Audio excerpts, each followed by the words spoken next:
सम्मानीय यज्ञ प्रेमी सज्जनों, माननीय मातृशक्ति भाई और बहनों, प्यारे बच्चों,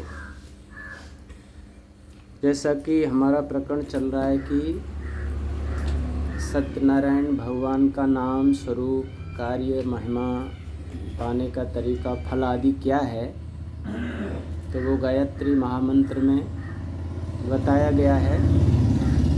सबसे पहले हम भगवान को किस नाम से याद करें, पुकारें, उसका जप करें, तो सभी वेदादि शास्त्रों ने भगवान का मुख्य नाम, निज नाम, सर्वोत्तम नाम ओम बताया है। ओम जो है वो ईश्वर का निज नाम है। वैसे ईश्वर के असंख्य नाम हैं। भगवान को ब्रह्मा भी कहते हैं, विष्णु भी कहते हैं, शिव भी कहते हैं, शंकर भी कहते हैं, गणेश भी कहते हैं, लक्ष्मी भी, देवी, देव, महादेव, माता, पिता, गुरु, आचार्य, राजा, न्यायाधीश, बंधु, सखा, ये बहुत सारे नाम हैं। कुछ गुणवाची नाम होते हैं, कुछ कर्मवाची नाम हैं, कुछ संबंधवाची नाम हैं। हमारे भी बहुत सारे नाम होते हैं, लेकिन मुख्य नाम एक ही होता है। जैसे इस समय मेरा नाम शरणानंद है, लेकिन उससे पहले जब गृहस्थ जीवन में थे तो बहुत सारे नाम थे। किसी का पिता भी था, किसी का पुत्र भी था, भाई भी था, चाचा ताऊ भी था, मामा, भांजा आदि ये भी नाम थे। माता बहनों के भी बहुत नाम होते हैं। किसी की बहन होती हैं, बेटी होती हैं, भूआ होती हैं, चाची ताई होती हैं, मामी होती हैं, फूफी होती हैं। संबंधवाची नाम है। कुछ गुणवाची नाम होते हैं। जैसे उसके गुण होते हैं वैसे लोग उसे पुकारने लगते हैं। कोई भजन ध्यान करता है तो भगत जी नाम पड़ जाता है। कोई यज्ञ हवन कराने लग जाए तो पंडित जी नाम पड़ जाता है उसका। कर्मवाची नाम होते हैं। कोई गाड़ियाँ चलाता है तो ड्राइवर हो जाता है, कोई वकील हो जाता है, कोई डॉक्टर हो जाता है, कोई इंजीनियर हो जाता है। एक ही व्यक्ति के कितने नाम होते हैं, परंतु मुख्य नाम तो एक ही होता है, जो सभी कागज़ों में होता है, रिकॉर्डों में होता है, बैंकों में, सभी उसके स्कूली कागज़ों में, नौकरी के में, व्यापार के में, खेतीबाड़ी के में। मुख्य नाम तो एक ही होता है, लेकिन और बहुत सारे नाम भी होते हैं। वैसे ही भगवान का मुख्य निज नाम ओम है, बाकी उसको बहुत सारे नाम से याद करते हैं। जैसे ब्रह्मा क्यों कहते हैं भगवान को? सर्वेभ्यो बृहत्वात् इति ब्रह्मा, जो सबसे बड़ा है, सारी दुनिया जिसमें है, जो सृष्टि को रचता है, इसलिए भगवान को ब्रह्मा कहते हैं। विष्णु क्यों कहते हैं? वेवेस्ति व्याप्नोति चराचरम जगत स विष्णु, जो चर और अचर, जड़ और चेतन में व्यापक होकर के पालन व्यवस्था कर रहा है, इसलिए भगवान को विष्णु कहते हैं। शिव शंकर क्यों कहते हैं? सम कल्याणम सुखम करोति स शंकरा, जो सभी प्राणियों का कल्याण करता है, इसलिए भगवान को शिव शंकर कहते हैं। लक्ष्मी भी कहते हैं।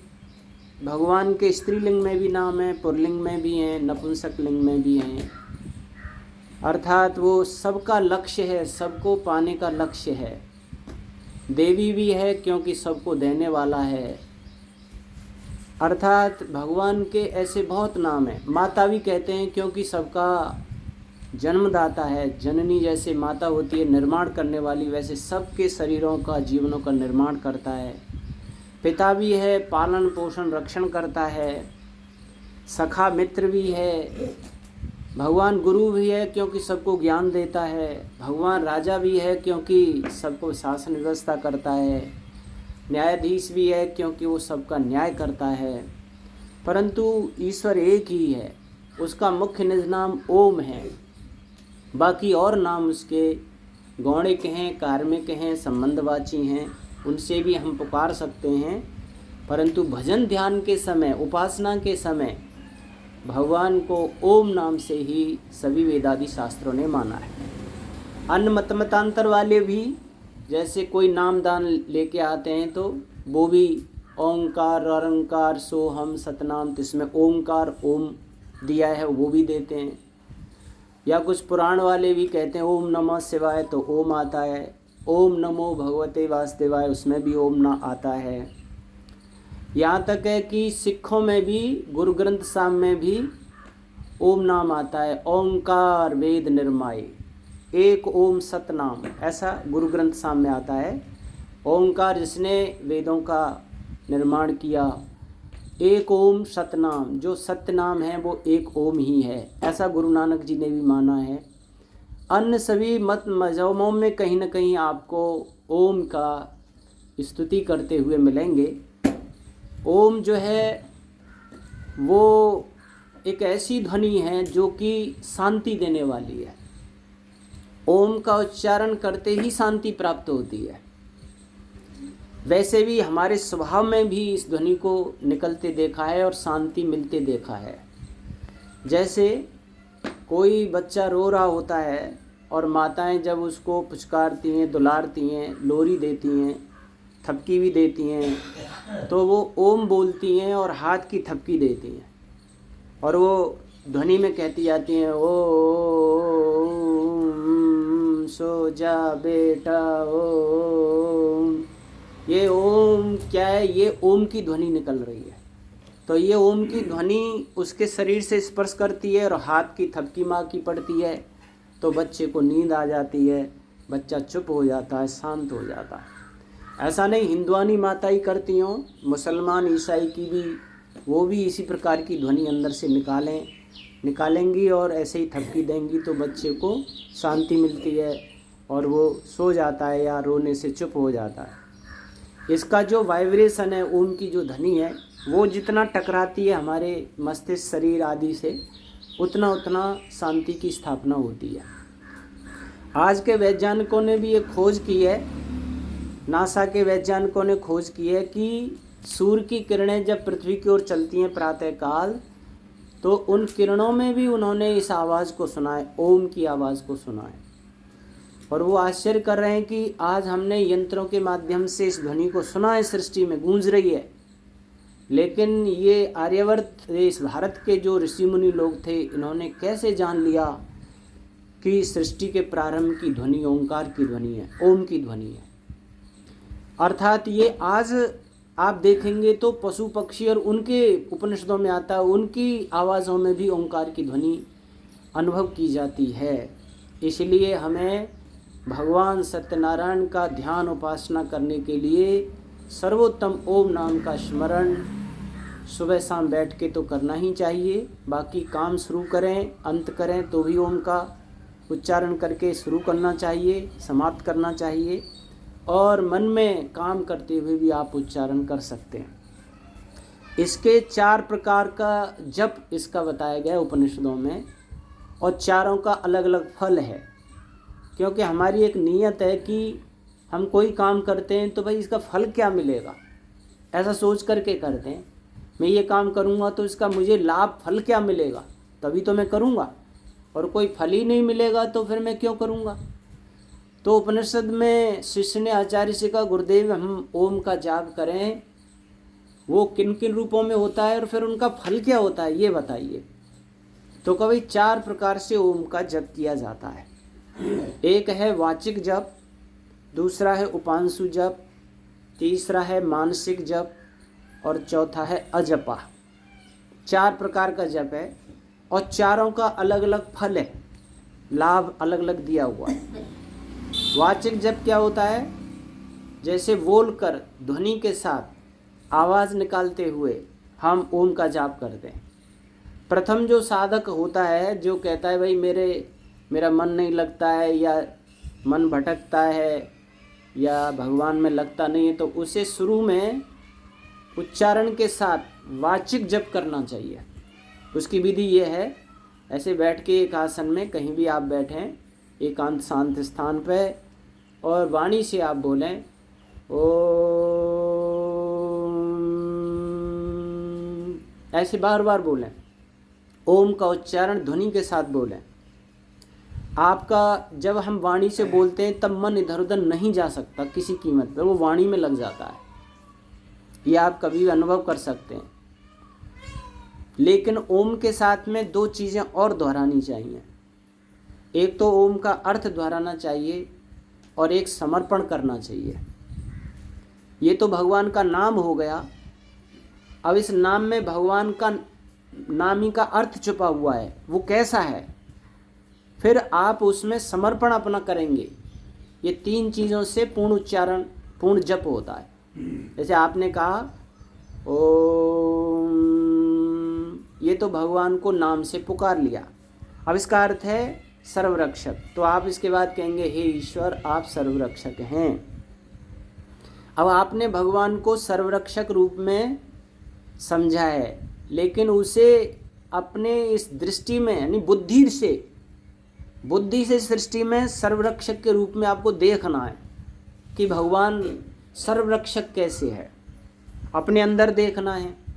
आप मोटे मोटे रूप में देख सकते हैं कि भगवान हमें सूर्य का प्रकाश दे के हम सबकी रक्षा कर रहा है, ऊर्जा नहीं दे तो हमारी रक्षा कैसे होगी, वर्षा करके रक्षा कर रहा है, औषधियाँ वनस्पतियाँ हमें दे करके रक्षा कर रहा है, माँ के गर्भ में शिशु के निर्माण करते हुए रक्षा कर रहा है, हम भोजन करते हैं उसमें रस रक्त मांस बना करके हमारे शरीर की रक्षा कर रहा है, हम रोगी हो जाते हैं औषधियाँ दे करके भगवान ने औषधियाँ बनाई हैं, हम उनका सेवन करके स्वस्थ हो जाते हैं तो ये रक्षा कर रहा है।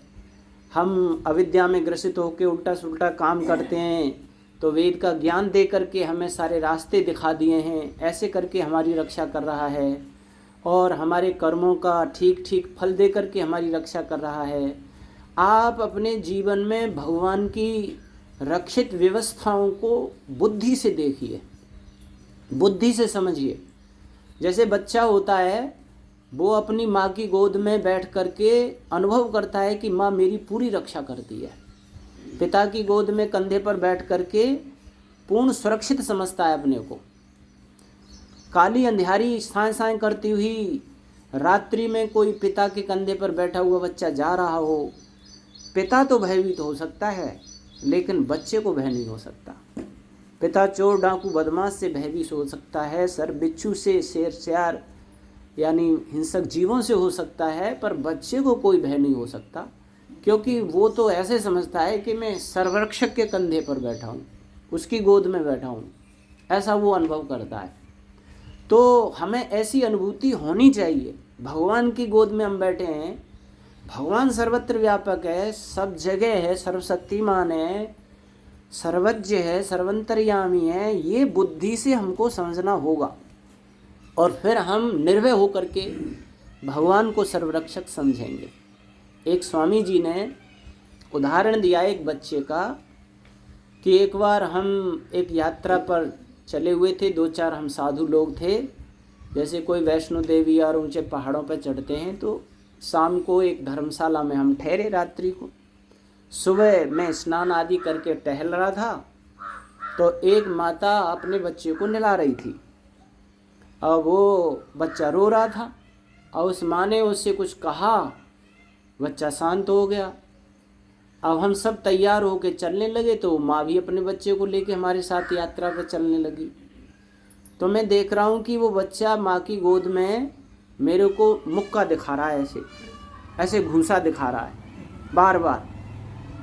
मैंने कई बार देखा तो मैंने वो माँ से पूछा, माँ मैंने आपके बच्चे को डांटा नहीं, डपटा नहीं, कुछ भी कहा नहीं, ये मुझे बार बार मुक्का क्यों दिखा रहा है, ऐसे घूंसा क्यों दिखा रहा है?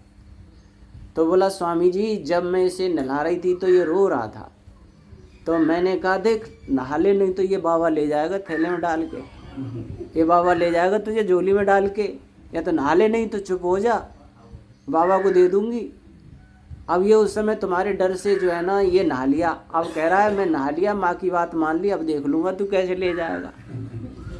तो वो जो है बच्चा माँ की गोद में रह करके कितना निर्भय हो गया है। ऐसे करके हमें भगवान पे भरोसा होना चाहिए।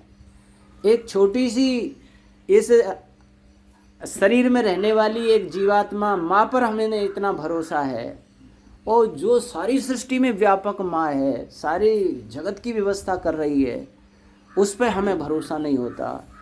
तो ये भक्ति का पूरा स्वरूप नहीं होता है।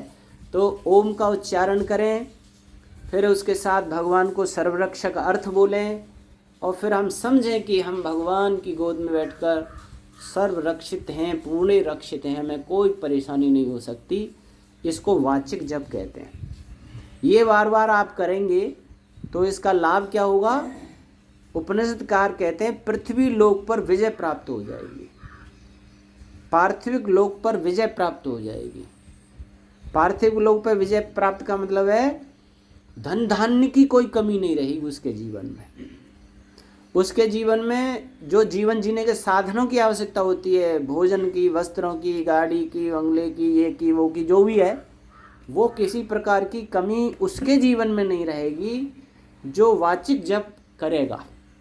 लेकिन वास्तविक भावना से करेगा, सुबह शाम करेगा और भगवान में डूब करके करेगा, जैसे माँ की गोद में रहता है। आप अंदाज लगाओ, जिस समय बच्चा छोटा होता है उसके पास में ना धन होता है, ना विद्या होती है, ना बल होता है, ना और कुछ होता है, और सब साधन उसके सामने उपस्थित रहते हैं। उसे कमी भी किसी प्रकार की नहीं होती। माँ बाप कमी में जी सकते हैं पर बच्चे को कमी नहीं रहती है। उसको भोजन की, वस्त्रों की, किसी भी प्रकार की कोई कमी नहीं रहती, क्योंकि उस समय वो माँ बाप के समर्पित होता है। और जिस समय अपने को ताकतवर मान लेता है और माँ बाप को छोड़ देता है, तो उस समय हो सकता है फिर उसे कमियां खलने लग जाएं कि माँ बाप के बिना मेरे को बहुत परेशानी हो रही है। तो कहने का मतलब उसी प्रकार से हमें भगवान समझना चाहिए। और किसी को नींद नहीं आती हो, कोई डिप्रेशन में हो, तो वो भी चारपाई पे बैठकर ओम का जाप हजारों बार करे, यानी घंटों बैठ के करे, डिप्रेशन दूर हो जाएगा, अनिद्रा का रोग दूर हो जाएगा, मानसिक जो रोग हैं उसके वो समाप्त हो जाएंगे, उसे नींद भी आने लगेगी। इतना इसके अंदर प्रभाव होता है। ये जो हम मंदिरों पर गुम्बद बनाते हैं, छतरी नुमा बनाते हैं, उसका क्या मतलब होता है? मैं एक बार महाराष्ट्र में परली वैजनाथ गया, वहाँ शिवलिंग है, 12 लिंगों में एक शिवलिंग है परली वैजनाथ महाराष्ट्र में। तो वहाँ एक कमरा हमने देखा जो चारों तरफ से बंद था, शीशे की उसमें वो थे दरवाजे वगैरह भी, बिल्कुल अंदर जाते बाहर की कोलाहल कोई आता नहीं था उसमें, जबकि बाहर कितनी भीड़ रहती वहाँ पे, इतना कोलाहल था पूरे मंदिर में, पर उसमें जाते ही दरवाज़ा बंद करो शीशे का तो कोई आवाज़ बाहर की नहीं आ रही है। हमने कहा भाई ये किस उद्देश्य से बनाया है?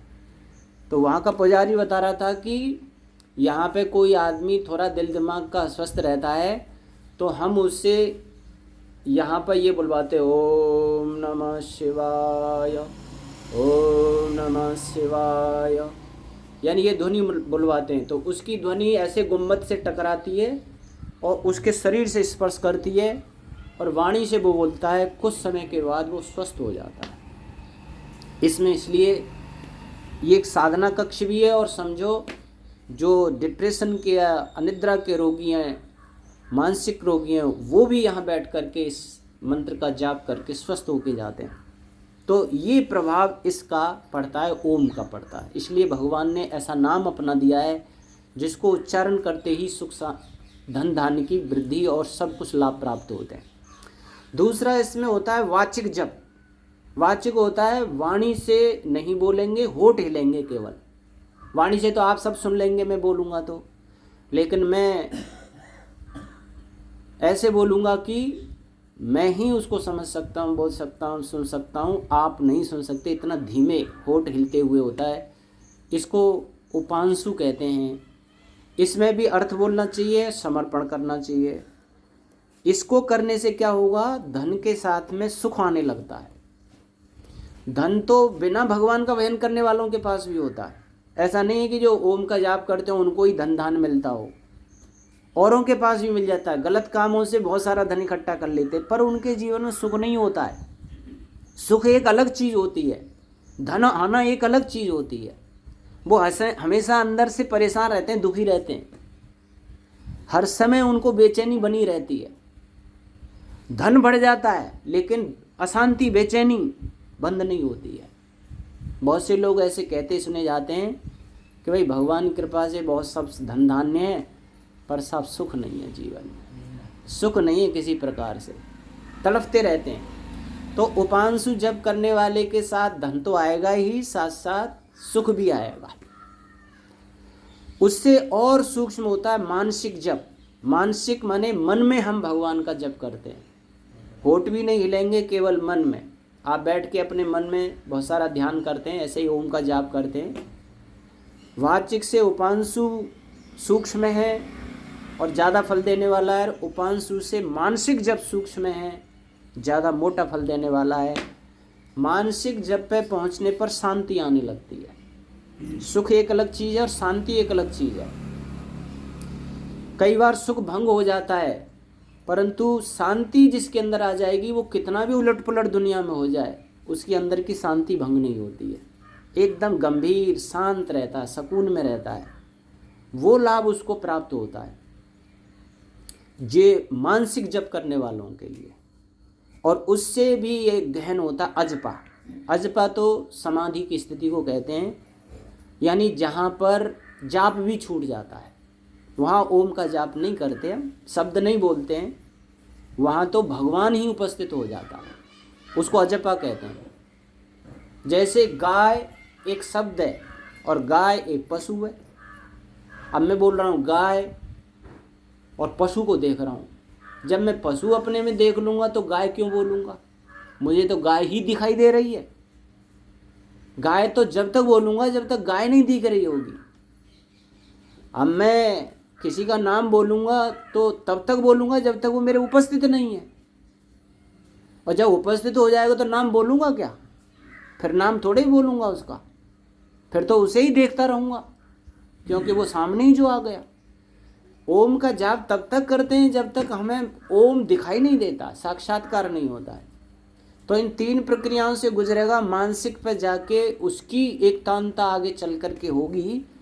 वो स्थिति वो होगी कि वहाँ जाप भी छूट जाएगा और केवल नामी ब्रह्म ही ब्रह्म रह जाएगा।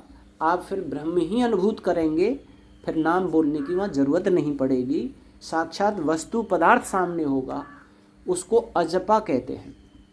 उस स्थिति में जाने के बाद में आनंद की अनुभूति होती है, और वो ऐसा आनंद होता है कि जो पूर्ण तृप्ति देने वाला होता है। फिर और किसी की आवश्यकता रहती नहीं है। दुनिया के सारे साधन, सारी सुख सुविधाएं फीकी लगने लग जाती हैं। न उसे धन की ज़रूरत न होती है, भोजन छादन की, न वस्त्रों की, न गाड़ी बंगलों की, न सैर सपाटे की, न गाने बजाने की, न राग रंग की। ये सब बहुत तुच्छ हो जाते हैं, मामूली हो जाते हैं। वो अंदर से इतना आनंदित होता है कि इस संसार के सुखों से कई हजार गुना होता है। उसकी अनुभूति तो वही लोग कर सकते हैं जो थोड़ा उसकी तरफ पहुँचेंगे। इसलिए हमें भगवान के नामों में ओम नाम को सर्वोपरि मानकर रोज़ाना इसका जाप सुबह शाम करना चाहिए। सैकड़ों बार करना चाहिए, हजारों बार करना चाहिए, दिन भर करते रहना चाहिए, और बैठ के एकांत में शांत में होकर के तो करना ही चाहिए। तो आप इसका लाभ आगे चल कर के देखेंगे। सत्यनारायण भगवान को पहले नाम से जानें, उसके बाद फिर नामी के और क्या स्वरूप होते हैं ये चर्चा करेंगे, और भी इसका क्या क्या लाभ है ये कल आपके बीच में चर्चा करेंगे। ओम शम धन्यवाद।